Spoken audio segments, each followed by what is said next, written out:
据中国媒体报道，过去10天，来自东突厥斯坦阿克苏、和田和喀什地区的1100名年轻人被送往中国各省的工厂。在中国许多城市和地区，由于武汉病毒而被封闭，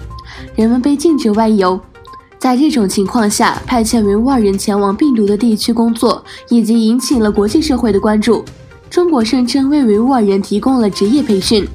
并帮助他们摆脱了贫困。然而，澳大利亚战略研究所最近的一份报告称，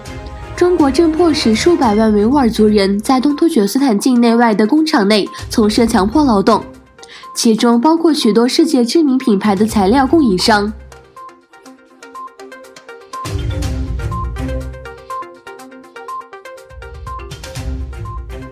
土耳其埃尔巴看大学和卡拉曼大学举行了东突厥斯坦主题会议。东突厥斯坦文化与合作协会主席萨伊特·图姆图尔克先生应邀参加了上述活动，并发表讲话。图姆图尔克在卡拉曼大学伊斯兰科学研究所和批判思想与行动学生协会联合组织的东突厥斯坦会议上发表了讲话。他谈到了东突厥斯坦的地理位置、历史、中国的镇压及其同化和种族灭绝政策。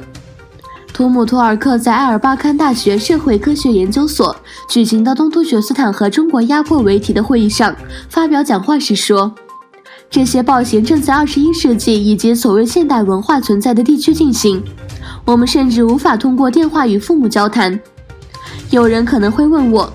在2020年如何不能通过电话交流？这个大厅里坐在你旁边的数百个东突厥斯坦兄弟是活着的见证人。该活动还播放了反映东突厥斯坦局势的喜剧，数百名师生参加了此次活动。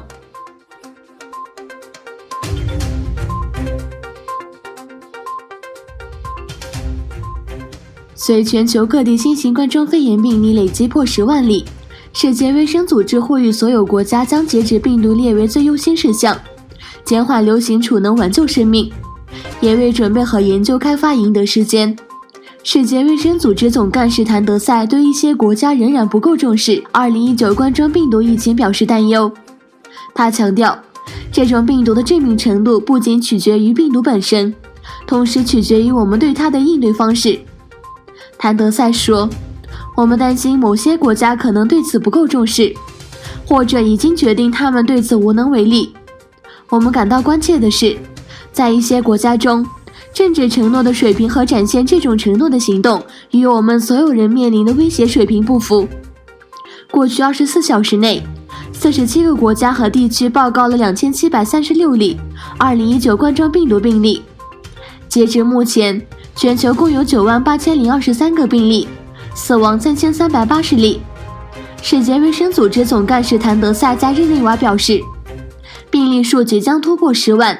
世界卫生组织继续建议所有国家将控制传播作为最高优先事项。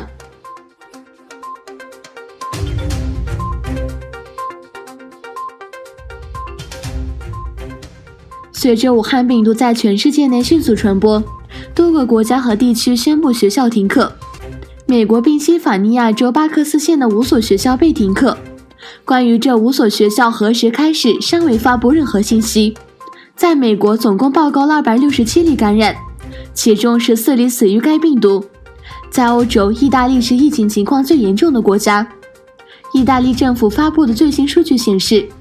截至周五，意大利新型冠状病毒肺炎确诊病例已有3858例，上升至4636例，死亡病例从148例上升至197例。除了发源地中国外，受武汉冠状病毒影响最大的国家是意大利、韩国和伊朗。意大利周四决定关闭所有学校和大学，预计将于3月15日之后开课。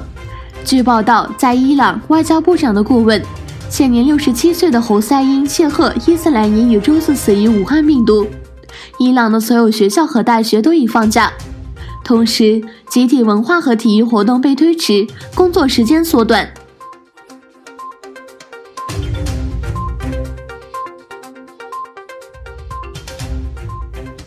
在美国和塔利班签署和平协议不到1周之后，在阿富汗首都喀布尔发生了武装袭击，造成至少29人丧生，另有61人受伤。喀布尔西区靠近纪念仪式的一个工地爆发枪击，当地居民多为什叶派教徒，没有团体声称对这次袭击负责。阿富汗内政部表示，首都喀布尔一场政治集会遭到攻击，至少29人丧生。这是自美国与民兵组织塔利班签署撤兵协议后，阿富汗伤亡最惨重的政绩事件。2名袭击者均被特种部队杀死。塔利班发言人在推特上发表声明，否认对这次袭击负责。